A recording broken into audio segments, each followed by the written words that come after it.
if you really want to be an independent, having your own business, think through a couple of things. What is your superpower, number one, and stay true to that. And like you just said, a minute ago, find the people who are going to be complimenting you, supporting your blind spots, supporting you on the things that you don't have time for or you're not good at, and let them help you take you to the next level.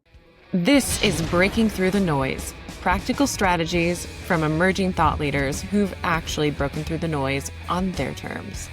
I'm your host, Katherine Jelinek. Let's get real and let's get into it. Hello, everyone. So it is my great treat to get to introduce you to someone who has been a mentor and friend to me for quite some time, Yogesh. It's been like over a decade at least at this point, I believe. Yogesh Chavda is the founder of Y2S Consulting and the co-founder of Yogi AI. And over the delightful span of his career, he has been the head of marketing and insights at several companies that you've heard of, some like Pinterest and Spotify. And today we're going to take a deep dive into how Yogesh has broken through the noise to his intended audience. You get to hear more about that and how that's been in some ways a trust building exercise 3 years in the making around AI and insights, AI and marketing. Okay. Thank you for being here, Yogesh. Thank you for having me. Wonderful. So what we usually start with like the spark, which is your why, your idea worth pursuing. I'm guessing in the context of this conversation, it's the decision you made around 3 years ago to step into, tell us what that was. So just to give you a bit of a backstory, I started my consulting company actually 11 years ago, and I was literally floundering around trying to figure out what do I offer as a service. And I found that there was really two ends of the spectrum from a marketing consulting perspective. Either you bumped up against the big names like the McKinseys and the Boston Consulting Groups, which you can never compete with as an independent, one person, shop basically, or you were being pulled to the other side of being a contractor with contractor pricing, and they'll say, I'll pay you whatever, as a contractor price. And you're like, well, I'm worth more than that. So how do you find that sweet spot in the middle? Several years went by. I was trying to figure it out, couldn't figure it out. And then everything changed about back in 2022, 2023 with the launch of generative AI. I started playing with that and I realized that, oh my gosh, there are two things that I need to do very quickly. Number one, I need to start talking about what I'm learning and sharing it with people. So I started sharing it online, on LinkedIn primarily. And I kind of like got very specific in my swim lane. So that way I talked about synthetic data in 2023. Then I started talking about custom GPTs, and I started talking about agentic workflows. Now I'm talking about agentic commerce this year. So I was graduating myself over time. But for a long period of time, like 6 to 12 months in some cases, I'd consistently stay on message, right? And that's how I started building up my reputation externally. At the same time, I was building out these custom agents because of ChatGPT, and now you can do it on Claude and you can do it on Gemini and all that stuff. And that's how I started taking what I knew from my past, and I basically figured out ways to use AI to do the same exact work, right? Yay. And as I did that, I now had a product. Instead of being a general consultant, I could actually offer a very specific service. And that, combined with the reputation building I was doing, those two things in combination led me to where I am today, basically. Let's focus first on the reputation building, and then I want to dig into the product and how that shifted things. Reputation building. It seems like the conversations that you were bringing up, the keywords, what you were zooming in on, in a way you were staying like 6 months or several months ahead of kind of the rest of the market. And you were always talking about what was next. How do you do that? How do you do that in your space? Like make sure that you're several months ahead. Like how did you actually find your way to keep up with that? Yeah, that's a great question. Yeah, so the big thing is that you have to look at signals, right? And signals that are on the peripheries of the industry you're working in. So, there are trends that are going on. So, I'll pick an example very quickly. Protein right now in food is the dominant trend, but it's the dominant trend. There are emerging trends right now coming in the food space around, say, fiber, right? That's starting to grow right now. Yeah, I've heard of that. Yeah. Right. So, and then there are other trends that are declining. So, things like, cereal or sugar in foods, I don't want to pick on any particular category, but sure, but we've heard about it. Yeah, those are declining trends, let's say. So the same thing happens with your work also. There is the dominant trends, there are emerging trends, and then there are declining trends. So what I do a lot, and I spend a lot of my time on, is to keep an eye out for what's happening on the edges. And then I'm linking it back to where we are today and saying, how will this change anything in our workflow, in our work quality, and so on and so forth? If it is going to change, then I need to know more about it and start double clicking into it. Or is it going to be periphery and is it just noise? Then you ignore it, basically. Right? Do So you have to you build that have mindset, basically. do you have AI assisting you in kind of combing the landscape for these trends and bringing them to your attention, or are you just always very well read and taking time every day to, check certain things out? The volume of information is incredibly high, right? Mm-hmm. I'm subscribed to over 100 newsletters in AI alone right now, right? So I Wow. have to literally create rules on my inbox to drop all the newsletters into a folder so it's not to clog my inbox, right?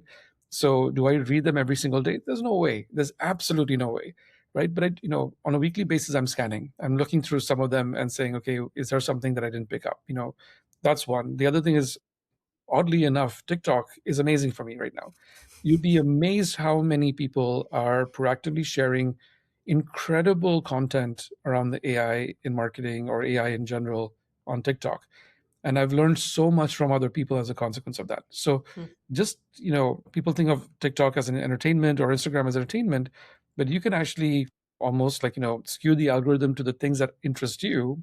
So Yes. I don't watch the music videos. I don't watch the people dancing or whatever, and all that kind of stuff. That's for other people. That's not for me. But I am spending time liking, saving And it's content around figuring you AI. out and sending That's you the figuring me stuff. out and Yeah. sending me more stuff. Exactly. Right. So I get it. That's how I stay in touch. I spend 30 minutes maybe, flipping through TikTok. I go through my newsletters and then I'm talking to people. I'm talking to people in the industry all the time. So I talk to at least 4 to 6 people a week, on topics, either as from a, just a, connection perspective, prospective clients, and you're listening to things, what's happening.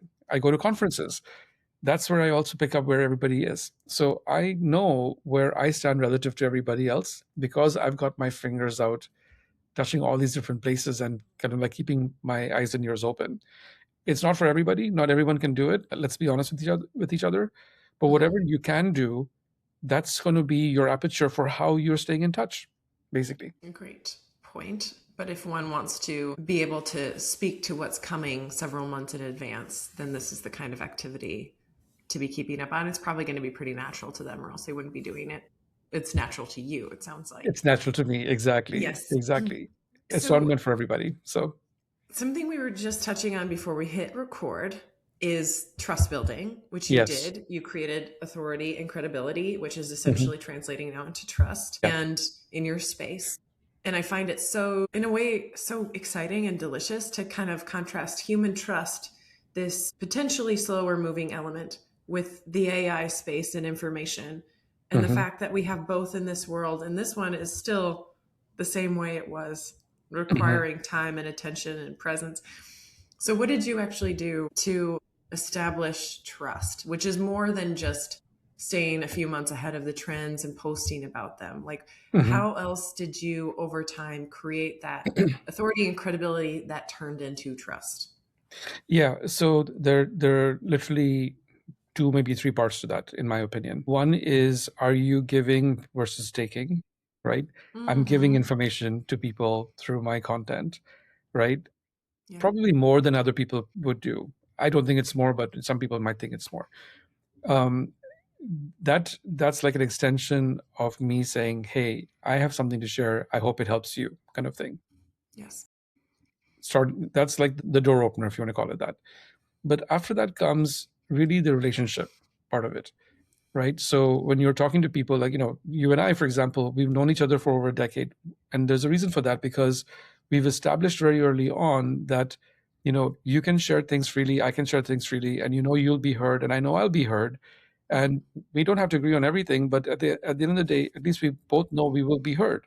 And Yes. that helps establish trust, right? Yes. And then the third part is, let's say, for example, if we were to get into a professional relationship where we had to, you were the client, I'm the vendor, or vice versa. Do you deliver? against the expectations or not. And if you do, then you're meeting expectations. If you over deliver, you're exceeding expectations. All these things lead to trust building. And over time, if you're consistently doing this, right, that leads to a higher degree of trust. And if something goes wrong, God forbid, and it can go wrong, right, there is that trust factor again, and your reputation factor that people are going to be a lot more forgiving if something goes wrong, because they know that it wasn't done out of malice, it wasn't done out of ill intent or ignorance or even a lack of paying attention. It may have just been something that happened on that particular project where something just went off kilter, basically, and Because people are there's more of forgiving. a relationship there already. So there's Exactly. space to understand the human, Exactly. the oops, we made a mistake, or I had personal things added in and caused us to slow down, and whatever Yeah. may happen. And then you own it. Then you have to own it at that point, right? And you have to say, yeah, I messed up because of XYZ reason, and I've learned from this, and I won't make sure that doesn't happen again, right? Yeah. We teach our kids all this stuff, right? Right. So we have to do this Tell me the as truth. adults. Yeah. We have to do We need exactly the same thing as adults. Yeah, yes, really good point. I'm working on this with my children right now. I'm like, it's more important to tell me the truth than to lie and think you're gonna, So I'm like, you're right, Yogesh. Things we learned at the age of 5, they still apply to us at the age of 50. Yes, they do. Oh my goodness, good points. Okay, now let's shift back to that second piece that we identified in the beginning, where you were mentioning your pivot from having a consulting practice with services to now having products and things that you could present. And it just changing things, like a nuanced change that allowed you to break through more. Can you tell us about that and what that break was? Yeah, so I remember very early on, back in I think 2014 or 2015, I heard some webinar about consulting or whatever, and they said there are 3 different ways you can do consulting, and tier 3 is having a product. And I was like, yeah, that makes sense, but what kind of product? Which product? What does that look like in this consulting world? For 5 years, I was literally trying to figure it out, and I couldn't figure it out, right? But once the generative AI thing, as I mentioned earlier, came about, suddenly it became a little bit more clearer for me. The important thing in this is that you can go really narrow or you can go very broad, but whether you go narrow or broad, there are some basics that everybody should remember, because that defines everything else in terms of how you actually do your work. Give you an example. I know people who want to offer strategy work as their core value proposition as a consultant. And I'm saying, okay, there'll be companies that need it, no question. But if you're going to go to an enterprise, a large enterprise of $1 billion, odds are C-suite's owning strategy. They don't need you. They may need you for a facilitator occasionally, but that's it. So even if you pitch to them and they say yes, odds are they'll only use you once for that year, and then you're done. So you have to be in constant business development mode, because all you're going to get is one-offs, and that's it. And you have to wait another couple of years or 3 years before they come back to you. The other alternative is you build a model where people are like, oh, I did this, I need to do this again in 2 months' time or 3 months' time, or something that is repeatable, right? Then that creates a bit more of a constant, source of revenue for you. So you have to think through, what is that value prop that you're actually creating, right? So in my case, the tools I've built over 40 tools in the last 3 years, right? Wow. The last one I launched was literally last week, called Yogi AI.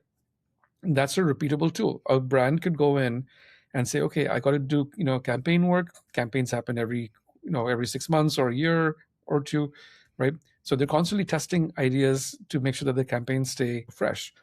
Innovation happens every year. So they'll constantly be testing at least once or twice a year on new product innovation. So one client could be testing for 2 different use cases at least 4 to 6 times a year. That's usage of the tool. And if they find value in it, they're going to be renewing the year later, basically. So you have to think about it from that context, so that you are able to build up a model for yourself and a product for yourself that can actually be seen as value for your end client at the end of the day. Having worked on the client side my entire career, I'm coming with that reputation already, compared to somebody who's not a client side person. They're just coming in as a vendor, or they're coming in from the tech space, for example, and designing something in my space. They have to overcome all those barriers too. I don't have that as an issue, because I've already been on the client side for so many years, right? So it's a balancing act, but you have to think through what's the way to kind of like navigate through all these things at the end of the day. Well, that's kind of almost like you've been building, excuse me, building the credibility over time with intention. And now all of a sudden you have, boom, this like delightful offering matched with your credibility that is just, it competes better than those, as you said, of some random tech founder who thought of the same idea and creates the same tool, having the credibility as the almost the serving platter. Yeah, you're too kind in saying intention, because there was no intention in this at all. It was by, it was by happenstance, but you're right that all these things have kind of like, come together almost like in a perfect storm for me for now, knock on wood, but it's happening because, to your point about intention, it's happening because I'm using my foresight work that I'm doing and saying, how do I connect it in so that, even if the market isn't ready, if I'm talking about it when the market is ready, they're already seeing me as the You thought were leader in talking that about this space. 4 months ago. Yes. Exactly. Yes. Exactly. That's part of the game here.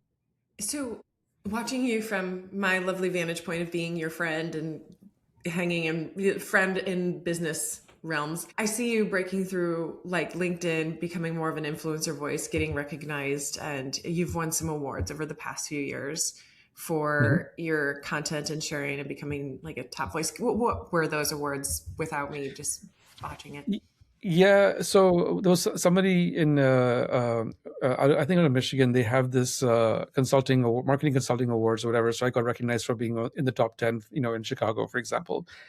Completely came out of the blue. Wasn't expecting it one I bit, love right? that. Congrats. Um, Thank you. And then the second one actually came from a in the market research space in particular. There's an organization, a global organization called SOMAR, and they partner with some other organization to identify the top 250 people globally in the consumer insights market research space. So I got recognized last year from that perspective. So these are more on the external side. I don't go looking for this stuff. Right. I got clearly somebody nominated me, and I once, so I'm deeply grateful for that. When I was in organizations, for example, I was doing similar kind of stuff, and I would get recognized internally, but not externally. Mm-hmm. Now it's starting to Mm-hmm. happen externally, basically for me. Well deserved. Oh, And thank but you. back to the giving that you're doing that you Yeah. mentioned earlier. You have a regular podcast that you are several seasons in with on Yes. marketing insights. You Yeah. also have a newsletter and Yep. curious about like how many years have you been at both of those? Yeah, both started actually in 2023, believe it or not, Okay. around the time of the whole reputation building stuff that started, basically, right? Okay. Because the first thing that started actually was a newsletter. If you look at my articles that I posted between 2013 through 2022, I was all Mm-hmm. over the place. There was no Mm-hmm. content theme, there was no clarity. I was just randomly posting, trying to figure things out. But Mm-hmm. 2023, I started talking about stigma and brands initially. That's where I started, I right? remember that. And then I realized that, I was completely getting overshadowed by this whole AI conversation. So I was like, you know what? As much as I want to continue talking about stigma, which is a deep passion of mine, I was like, I need to kind of like, talk about AI too. So I transitioned into that, starting with synthetic data. Hmm. So I just on an ongoing basis, I talked about synthetic data. And then, as I said before, I then graduated to other topics over time. My podcast started, so that started in February of 2023. August of 23, I started my podcast called Next Frontier in Insights, right? And my first guest on was actually talking about synthetic data, of all things, right? And if you look at my first 6 or 7 podcasts in 2023, again, I didn't know what the heck I was doing. I was all I over the mean, place. it I'm takes looking up time. here, I'm looking there, Totally. no idea, I get right? it. But if you see season 2, 3, and I'm in season 4 right now, I got a lot more consistent in terms of the branding. I got a lot more intentional in terms of the kind of people I'm bringing onto my podcast. There's a theme that's starting around. I'm obviously talking about AI, but I'm also bringing in stigma on occasion. So I get the odd conversation happening that raises eyebrows, but it's because of my passion. I'm not going to give that up still, right? So I'm just trying to find ways to weave things in so that way people can see a through line with that. This year in particular, one thing I've also done is I've been bringing on guests who have been publishing their content and Okay. having conversations about it on my podcast. So Wonderful. Brand Trust, which is an agency here in Chicago, they had done a piece of work around trust and AI, They'd done like 30 qualitative interviews. So I had the CEO and the managing director come on talking about trust in AI, which was an Wonderful. incredibly amazing conversation. I had Love that. these women from Italy who were talking about stigma and insights in some really like dark places. Like, imagine if you're selling coffins, Mm, I right? love And it. the Interesting. deaths, right? Who wants to talk about that? But they had a client that had done that work, so they were talking about stigma from that perspective and how they were helping destigmatize a thing that Hmm. I hate to say it, but unfortunately Nobody wants to look at we it. Yeah. nobody wants to look at it, but we do need it when We're the all when headed that for one. exactly right. So or Adam who was on a couple of weeks ago talking about digital twins, right? So all these people coming on are bringing some knowledge that they're sharing through my podcast, and I'm hoping that first of all I'm learning through them, and I'm hoping others learn through me as a consequence. But this is back to how you are giving so much, and you're receiving plenty, but you're offering first with Yes. what you're offering into the space in terms of new ideas and people to listen to and conversations and that kind of thing. Last thing I want to touch back on though is the breakthrough that you had once you offered a product. Like what Mhm. happened for you in terms of clients and your business? Like how did that Yeah. actually shift things for you as a business owner? Yeah. So this is so ironic what I'm about to say. Like, I do see myself as a connector. People have told me that, for years, like, you're a connector, you know so many people, blah, blah, blah. Mm-hmm. It never occurred to me that, there are ways to leverage that in different ways. I met two people last year who literally changed the trajectory for me, right? So one Awesome. was Vivek Bhaskaran from Question Pro. He's the founder of Question Pro. Mm-hmm. He saw one of my products, and I've known him, he's known me. We finally met last July for the first time in person. We talked for like 3 or 4 hours over breakfast, and literally at the end of that he's like, you know what, Yogesh, you got this product, we should launch a company and we should get into business together and we should just do it. And he says, don't worry about the money, I'll fund it. That's the basis for Yogi AI, right? Wonderful. It literally started over a breakfast conversation in July of last year, right? Fast forward to November of last year, again, a mutual connection introduced me to Marilyn Weiss from Sivo Insights. It's a market research firm out of Minneapolis. She and I were talking again, we talked for like 1 or 2 hours. Before we knew it, we were like, you know what? There's a whole thing we can do here together. I've got, all these relationships with all these companies, Yogesh. You got your tools. Maybe there's a way where we can partner together. And again, fast forward 6 months later, we've been in partnership, and that part of my business Oh, has so taken off as nice. well, right? So they're both connectors. They're both visionaries in their own way, and just meeting them, talking to them, and just again quickly building up that trust and relationship. In this Yes. case, literally hours, It sounded quick. Yes, hours. right? That You can know, happen. Yeah. and that's how that's how it happens. And quite frankly, everybody knows within the first 2 or 3 minutes, is this somebody I want to hang out with or not?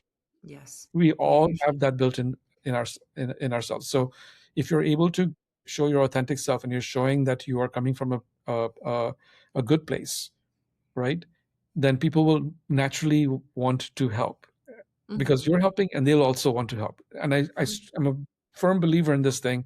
Whatever you put out in the universe, it'll eventually come back to you, right? I believe that too. Right. So And this is a good example. So many examples of that in your story.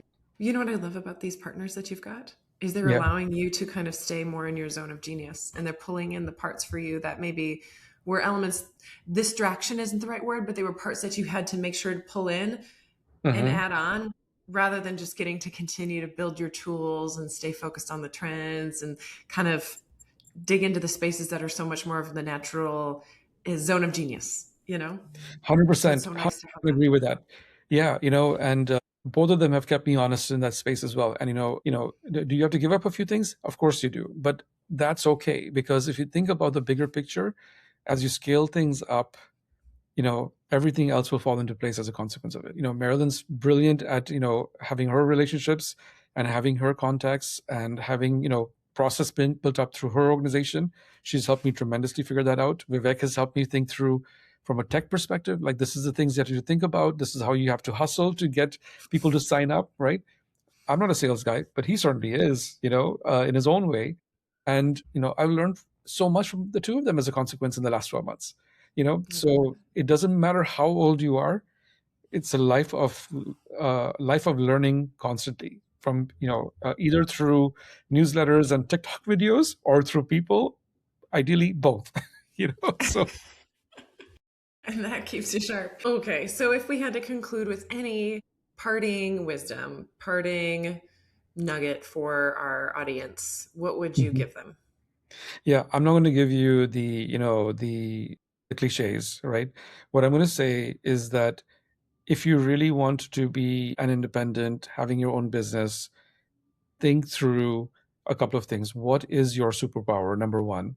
And stay true to that. And like you just said, a minute ago, find the people who are going to be complimenting you, supporting your blind spots, supporting you on the things that you don't have time for or you're not good at, and let them help you take you to the next level. That's really my parting thought, basically. And it is just, life just sings when you have that around you, I will say. Yeah. Yeah. So, like I said before, what you put out in the universe, it'll come back to you. So, it takes a long time sometimes, but it will come back to you. So, I'm glad that you're getting slices of it coming back to you, and may many more continue. oh, thank you. Thank you. And I know yours is going to be just as well too. I can see it coming, Yay. you're setting yourself up for success right now. It's just a matter of, step by step, one day at a time. See, everybody, can you tell how it's nice to have Yogesh as a mentor over the span of decades? It's a great guy to have in your corner. Thank you so much for your insights, Yogesh, and your shared experiences here. I sincerely appreciate it. And what you've underscored is timeless, despite the Thank you. speed of the changing world. So Thank you so much for having me. And, best of wishes to you as well. I can just see, so much success in your future. I can see it already. So it's just a matter of time. So, thank you, Yogesh. I really appreciate it. all right. Everybody, thank you for listening. Until next time. Thank you for listening to Breaking Through the Noise. You can follow us on YouTube, Spotify, or Apple Podcasts. And drop a comment on topics you want to hear about in future episodes. We'd love to hear that. Thanks again for tuning in. Till next time.